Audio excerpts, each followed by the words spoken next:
Salam les amis, aujourd'hui 38e jour de l'aventure éveil à Arslan Bob dans ce joli village d'Arslan Bob. Et ce n'est pas n'importe quelle journée aujourd'hui puisque c'est la dernière journée au Kirghizistan. Alors la dernière journée en vidéo, demain je rentre à Bishkek, longue journée de transport. Et puis après-demain, je me suis gardé une journée entière à Bishkek. Je voulais dire, moi j'ai été séduit par Bishkek, j'ai envie de profiter encore une fois mais je ne vais pas filmer. Et très honnêtement, je pense que je vais aussi passer beaucoup de temps à faire du montage pendant cette journée à Bishkek puisque j'ai encore un petit peu de retard sur le montage. Donc c'est bien aujourd'hui la dernière journée en vidéo et croyez-moi, nous allons profiter pleinement de cette dernière journée. L'objectif c'est d'aller voir une cascade. Alors comme d'habitude, je vous l'ai déjà dit plein de fois, hein, les cascades des fois c'est pas forcément tout ce qu'il y a de plus grandiose, mais ce qui est intéressant c'est le chemin pour y accéder, la balade que nous allons faire. Donc ici à Arslan Bob, il y a deux cascades. Il y a la grande cascade et la petite cascade, tout simplement. Nous allons commencer par la grande cascade, c'est, j'ai regardé hier je crois 7,5 km, il y a voilà, quelques heures de marche, ça va grimper un petit peu. Nous allons profiter encore une fois à fond de ces beaux paysages. Je pense que ça va être une journée à l'image de ce séjour au Kirghizistan, c'est-à-dire avec de somptueux paysages. Ça annonce encore une très belle journée, la dernière journée au Kirghizistan.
Eh bien le bazar d'Arslan Bob est bien animé, le matin il y a du monde.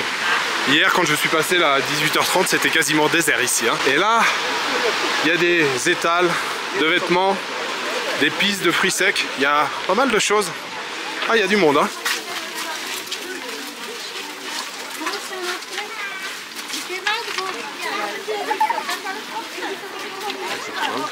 Alors c'est même bien plus grand que ce que j'avais imaginé. Il y a un vrai marché avec plein d'étals, beaucoup de vêtements ici. Des chaussettes, il y a des jogging, il y a des chaussures, plein de chaussettes hein. Les gens aiment bien les chaussettes ici, j'ai vu plein de stands de chaussettes, c'est le paradis de la chaussette.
Ça fait du bien de poser ses fesses, comme vous pouvez le voir, même si là ça fait déjà 5 minutes.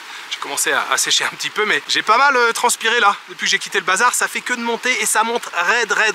La première partie c'était goudronné, là c'est un chemin de pierre, c'est très rocailleux, il y a beaucoup de pierres, vous le voyez sur le chemin là derrière. Ouais, c'était finalement assez intense. Il fait pas une chaleur de ouf, mais il y a un beau soleil là qui cogne bien comme il faut. Je viens de regarder, il fait 18 degrés. Les paysages derrière, ils sont toujours aussi magnifiques. Je vous l'ai dit rapidement hier, mais c'est vrai que ces montagnes, elles ne ressemblent pas du tout à ce que j'ai pu voir depuis le début du séjour. C'est encore un autre type de relief, mais en tout cas elles sont vraiment magnifiques. Et c'est vrai que le temps il est magnifique. Gros ciel bleu, juste voilà quelques nuages accrochés là-haut sommet des montagnes. D'ailleurs, en parlant de météo, de climat, du temps, ça me donne l'idée de faire un petit peu de blabla. Alors on va pas parler trop longtemps, je vous rassure, mais simplement pour répondre à quelques questions. Deux questions, dont une qu'on m'a pas mal posée. Quelle est la meilleure saison pour venir ici au Kirghizistan? Alors moi c'est mon premier voyage, hein, je vais vous répondre avec ma petite expérience. J'ai fait quand même pas mal de recherches. Ah d'ailleurs, petite parenthèse, ça fait un petit moment que je voulais vous en parler. Petite parenthèse très rapide, il y a un site sur le Kirghizistan, c'est un blog qui s'appelle GTLA. Je vous conseille de faire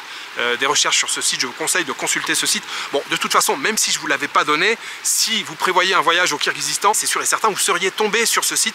Ce site, c'est une mine d'informations. Il est tenu par un Français qui est donc passionné par le Kirghizistan. Je crois qu'il est venu la première fois en 2014 et depuis, il est venu vraiment régulièrement. Et son site est vraiment très bien fait. Vous avez plein de parties sur évidemment les possibilités de randonnée, de trek, sur la culture, sur la bouffe. Vraiment, je vous invite à consulter ce site GTLA. Et évidemment, lui aussi, il parle de la meilleure période pour venir ici au Kirghizistan. Clairement, quand on fait pas mal de recherches et qu'on recoupe un peu les informations, on voit souvent le mois de septembre, c'est le mois idéal ici pour venir au Kirghizistan. Et c'est ce que j'ai fait. Alors moi, je suis arrivé mi-septembre, j'aurai jusqu'à mi-octobre. C'est quasiment maintenant la mi-octobre. Et franchement, vous l'avez vu, moi j'étais en t-shirt tous les jours. Il y a quelques endroits, évidemment, en montagne. Je pense à Altin Arashan, quand on est à 2000 mètres d'altitude, quand le soleil se couche, évidemment, les températures elles chutent, on perd quelques degrés, donc le soir on met une petite laine.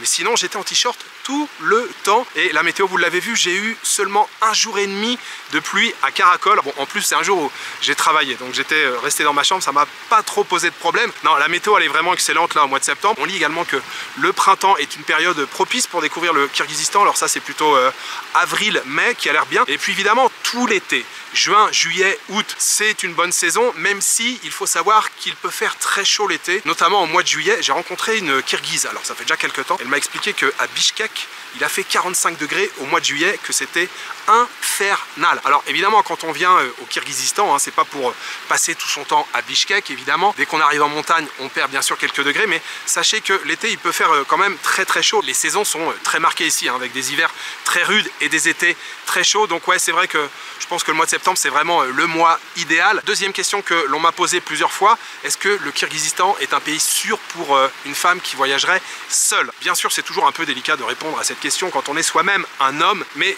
quand je voyage, j'essaye quand même de prêter attention à ce genre de choses. Je regarde un petit peu justement le regard des hommes envers les touristes, envers les étrangers et notamment envers les femmes, alors envers les femmes locales également, hein. Et très honnêtement, bon, comme partout, il faut aussi faire preuve de bon sens et malheureusement, il n'y a aucun pays sûr à 100%, mais de manière générale, franchement, pour avoir observé un petit peu le comportement des hommes ici, les hommes sont très respectueux envers les femmes. Je n'ai pas observé de regard déplacé, de comportement mal intentionné. Je pense que ça ne devrait pas poser de problème en respectant encore une fois toutes les règles de bon sens, mais je pense que ça pose pas de problème de voyager au Kirghizistan quand on est une femme seule.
Alors je suis arrivé à la cascade les amis, mais pas complètement au pied de la cascade. Vous le voyez, ça forme comme un petit canyon. Il faut enjamber de temps en temps le ruisseau, le torrent. Et normalement la cascade devrait être toute proche, je l'imagine.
Eh bien, croyez-moi les amis, cette cascade, elle se mérite.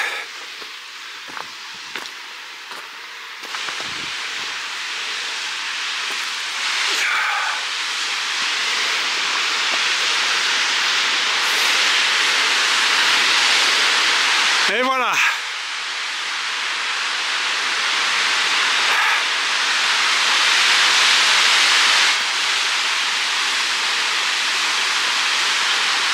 Et voilà la cascade les amis.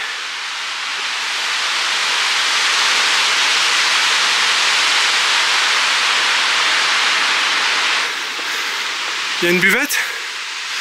Je vais prendre un verre de compote, s'il vous plaît, à la pomme. Merci. Rahmat. Alors oui, ça y est, je suis arrivé à la Big Waterfall, la grande cascade. Et je pense que vous l'avez compris, vous avez vu les images tout à l'heure. Moi j'ai suivi le chemin principal en fait qui a mené jusqu'à un préau, un endroit qui est plus ou moins aménagé, genre un aire de pique-nique, même si c'était désert, il n'y avait personne. Et je me suis retrouvé donc dans ce canyon. C'était très sympa et finalement je regrette pas du tout d'avoir pris ce chemin parce que c'était vraiment sympa de s'enfoncer dans le canyon où on sentait la fraîcheur. Et donc l'eau, enfin le ruisseau, le torrent là qui serpentait. Mais il y a un moment où je me suis retrouvé bloqué puisqu'il y avait une petite cascade suffisamment haute pour ne pas prendre le risque de l'escalader. Donc j'ai fait demi-tour et je me suis dit, oh c'est curieux quand même qu'on voit pas plus que ça. En fait cette partie là on la voit depuis le bas, donc je me suis dit ok, je sais ce que c'est comme cascade, je vois ce que c'est, je sais où elle est située, mais c'est bizarre qu'on ne puisse pas accéder plus près. Et puis finalement j'étais quasiment prêt à rentrer au village. Sur le chemin du retour je me suis dit je vais quand même regarder sur Maps.me et effectivement j'ai vu qu'il y avait un autre sentier mais que j'ai complètement loupé tout à l'heure et qu'on ne voit pas beaucoup en fait. C'est très rocailleux et ce sentier là, waouh, il était bien raide. Il y a, je sais pas, 500 mètres à monter comme ça, mais j'ai pris mon temps. Et me voilà donc à côté de cette cascade. Comme bien souvent, vous arrivez face à la cascade et bon, bah ok, c'est sympa, mais bon, il n'y a rien non plus de très impressionnant. Vous le voyez, il n'y a pas un débit de ouf. Elle est assez haute quand même, hein. Il y a pas mal de mètres, je pense qu'il y a plusieurs... peut-être une trentaine de mètres. Mais par contre, c'est pas très large, il n'y a pas un débit énorme. Bon, c'était quand même sympa de monter jusque là. Et puis... en fait, plus que la cascade, là, en face de moi, il y a un point de vue qui est très sympa. C'est un peu plat et ça forme une prairie et ça redescend ensuite vers le village. C'est à contre-jour, donc ça va pas rendre super. Je crois pas vous avoir parlé du petit déjeuner ce matin. Et bien sûr, petit déjeuner inclus dans le prix de la chambre. Ce matin, c'était blinis, des crêpes avec de la confiture à la framboise.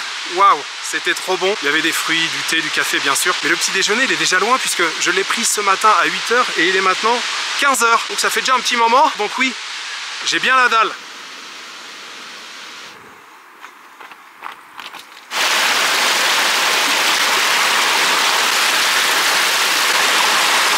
Alors oui, j'ai grave la dalle, mais j'ai aussi très envie de mettre les pieds dans l'eau fraîche des torrents du Kirghizistan.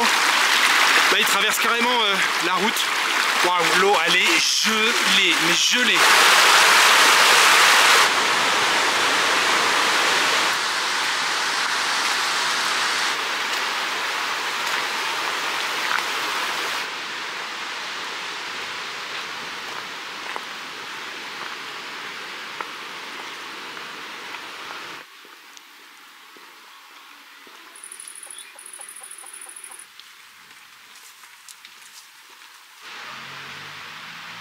Hier soir ou ce matin? Non, je crois que c'était hier soir. Je vous ai parlé des noix. Ici, à la sortie du village, on a la plus grande forêt de noyers au monde. Forêt naturelle de noyers au monde. Et il y en a ici dans les jardins. Vous voyez le tronc de celui-ci là? Impressionnant.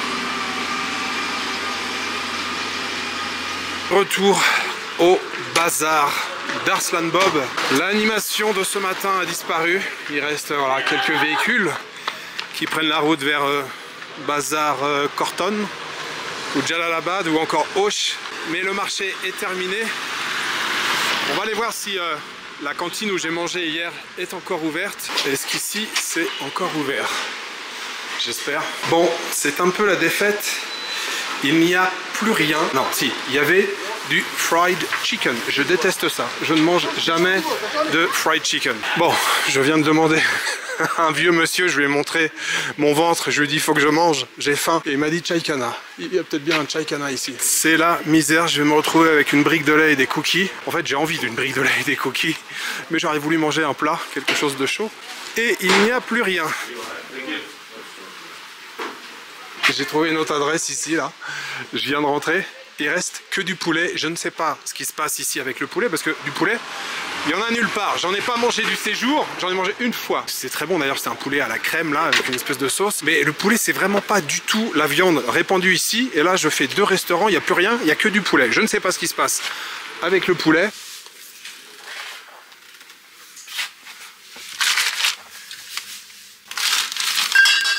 Voilà ça. Jus de poire.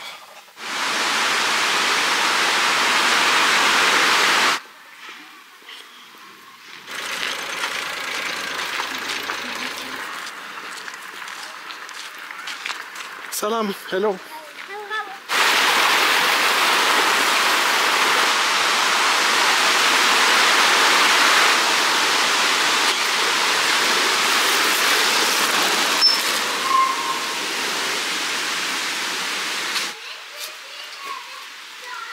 De retour à Riverside Guesthouse, j'adore leur jardin. On est vraiment en pleine campagne. Il y a vraiment un sentiment ici, campagne, champêtre, de vie pastorale. Oui, c'est la symphonie pastorale. Plus loin, il y a un potager, mais il y a aussi plein de plantes. Il y a des géraniums. Ça, j'imagine que c'est leur maison. Et puis leur beau projet, parce que ça c'est tout nouveau. Je pense que je vous l'ai dit hier. Ça a seulement 1 mois. J'ai dormi comme un loir la nuit dernière. Il n'y a pas un bruit. Et c'est vraiment super agréable.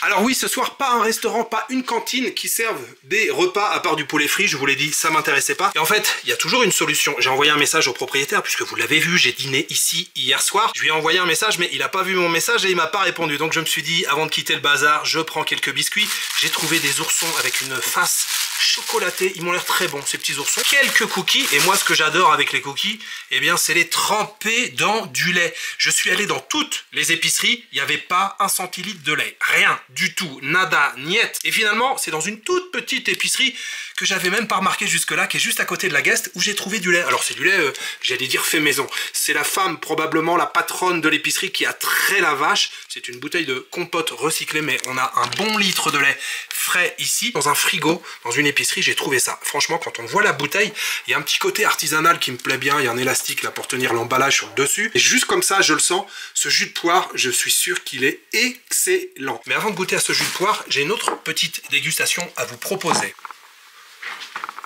Je ne pouvais pas quitter le Kirghizistan sans vous présenter cette petite boule, cette boulette. Il s'agit de Kourut. Et si vous êtes déjà venu en Asie centrale, vous connaissez déjà. Vous savez ce que c'est exactement. Le Kourut, c'est vraiment un élément incontournable ici au Kirghizistan, mais également en Ouzbékistan, dans tous les pays d'Asie centrale, également en Arménie, également en Géorgie, également en Azerbaïdjan. Kourut, il y a plusieurs façons de l'orthographier, il y a plusieurs façons de le prononcer, mais Kourut, ça nous vient du turc kuru, qui veut dire sec ou séché. Il s'agit de fromage. Il s'agit de boulettes de fromage qui sont faites à base de lait fermenté qu'on fait ensuite sécher. Alors ça peut être du lait de vache, ça peut être du lait de yak, ça peut être du lait de brebis. On peut en faire avec n'importe quel type de lait et vous le transformez donc ce lait en yaourt. Vous y ajoutez du sel, vous laissez sécher un petit peu, on obtient une pâte un peu épaisse et ensuite on forme des boules. En fait ce produit, le kourout, ça existe depuis très longtemps. Ça date de l'époque des caravanes, des routes marchandes. En fait c'est un moyen qu'ont trouvé les nomades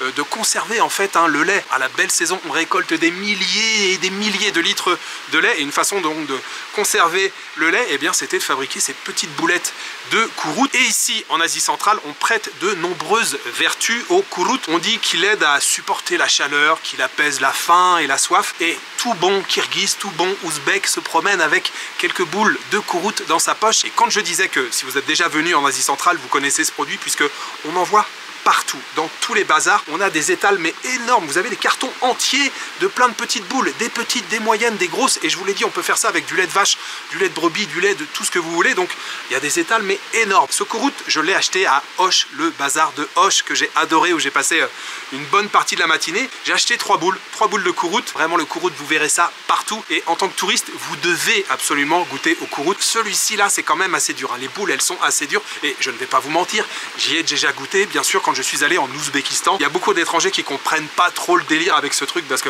c'est vraiment dur et en fait faut le laisser dans la bouche. Alors vous pouvez essayer de le croquer, mais il y en a qui sont tellement durs, c'est des coups à se casser les dents, donc il faut les laisser se désagréger, fondre un petit peu dans la bouche. Après il y a aussi d'autres façons de les utiliser. Vous pouvez mettre ça dans une bouteille d'eau gazeuse et puis ça vous fait une petite boisson lactée. On peut ajouter ça dans la soupe, on peut mettre ça dans une salade. Donc on va tester, même si je sais déjà que je suis pas très fan. Et ce que j'ai oublié de vous dire, c'est que c'est également très salé. Oh. Alors pardon, je sais que c'est mal poli. Celui-ci est pas trop dur, il est même assez friable. Alors par contre ouais, c'est hyper salé. Ah vache. Alors pour être tout à fait honnête, c'est moins mauvais que dans mes souvenirs. Même si c'est hyper salé, c'est hyper sec, donc dans la bouche ça devient tout de suite très pâteux. Quand je l'ai acheté là, j'ai pas demandé à la dame à base de quel lait c'était fait, mais c'est un goût assez fort. Je pense que c'est fait à base de lait de brebis. Je vous conseille vraiment de goûter. Mais par contre, pour faire une sauce, vous cuisinez des pâtes, je suis sûr que vous mettez ça dans une poêle avec un peu de crème fraîche et tout, vous diluez, ça vous fait une sauce d'enfer, j'en suis sûr. Par contre, il faut doser, je pense, avec parcimonie parce que c'est quand même assez salé. Si vous venez au Kirghizistan, je vous invite à goûter, à tester le kourout.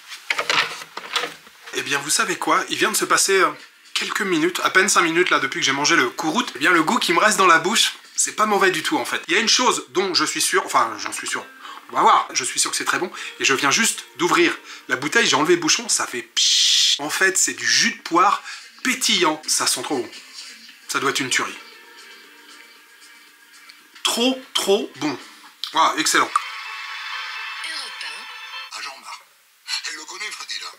Alors ce soir, je dîne tout seul. Les Allemands sont partis. Voilà, je vais être tranquille, toute la table pour moi. On va commencer, bien sûr, avec un bon verre de compote.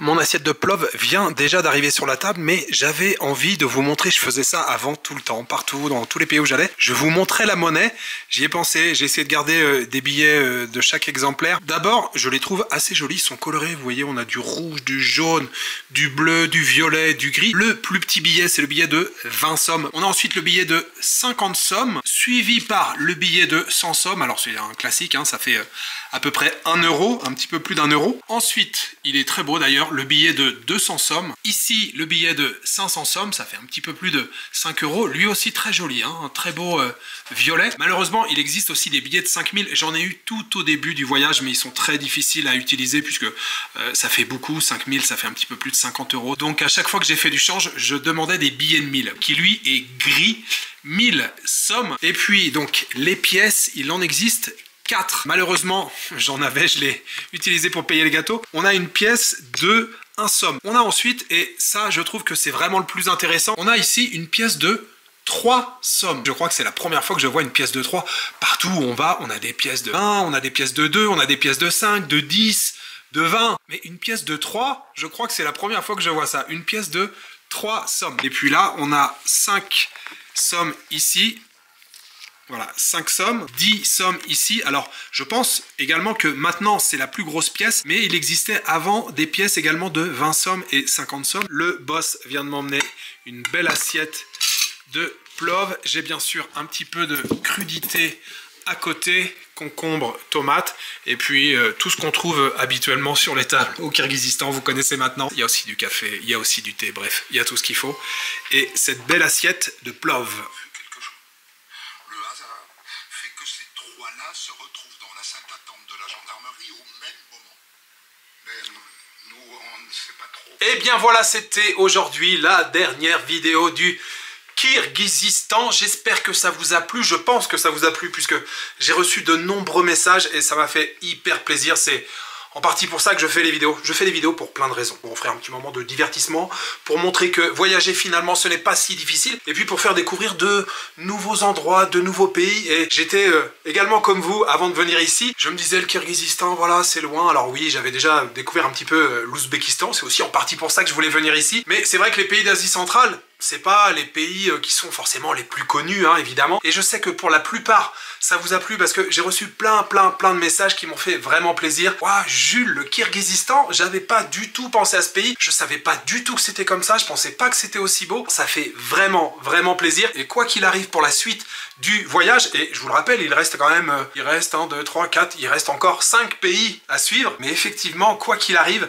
ce séjour au Kirghizistan restera un moment très fort de ce voyage. J'ai adoré découvrir ces endroits incroyables. J'ai adoré échanger, bavarder avec les Kirghizes. J'ai adoré faire de l'autostop ici au Kirghizistan. J'ai adoré aussi découvrir la cuisine. Finalement, il y a quand même pas mal de diversité. Il y a plus que le lagman, le bosso lagman ou le plov, même si ce soir on termine encore avec un très bon plov. Bref, c'était un séjour fantastique. Je vous invite à venir découvrir ce pays. Si vous êtes un amoureux de la nature, si vous êtes un amoureux de la randonnée, des treks, des grands espaces, venez découvrir le Kirghizistan. Croyez-moi, vous ne serez pas déçus. Et je vous le dis avec beaucoup d'émotion, j'ai même la chair de poule en vous le disant, mais ça a été un voyage vraiment incroyable. Bien sûr que ce n'est pas fini, il reste plein d'autres pays à découvrir. Et la prochaine étape, c'est l'Indonésie. Et je vais commencer par un endroit que j'adore énormément. Vous le savez, si vous êtes sur cette chaîne depuis un petit moment, je vais aller faire un petit tour au lac Maninjao. Je ferai pas forcément des vidéos tous les jours. Alors en plus, j'ai accumulé un petit peu de retard, donc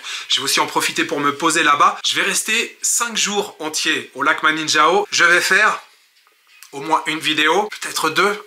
Bon, 2, ça sera le maximum. Ce lac Maninjao, je vous l'ai déjà montré plein de fois. Il n'y a pas grand chose à visiter. Au lac Maninjao, on y va pour se détendre, se poser, faire des petits tours à moto, faire kililin.